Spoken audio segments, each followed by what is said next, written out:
Viral istri sah di Manado menangis histeris ketika jenazah sang suami diambil orang ngaku anak.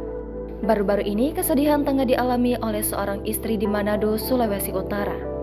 Ia pun mencurahkan kesedihannya itu di media sosial Facebook lewat akun @wilhelmina_ratulangi hingga menjadi viral. Dalam postingan yang ia unggah tersebut, dirinya menceritakan baru saja ditinggal oleh sang suami yang meninggal dunia.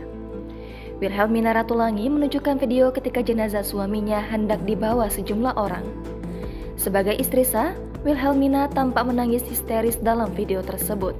Kemudian dalam caption unggahan, Wilhelmina mengungkap rasa bingungnya lantaran tiba-tiba banyak yang datang mengaku sebagai anak suaminya setelah sang suami meninggal dunia. Hingga kini, unggahan viral ini telah dibagikan sebanyak 433 kali dan komentar sebanyak 250 lebih.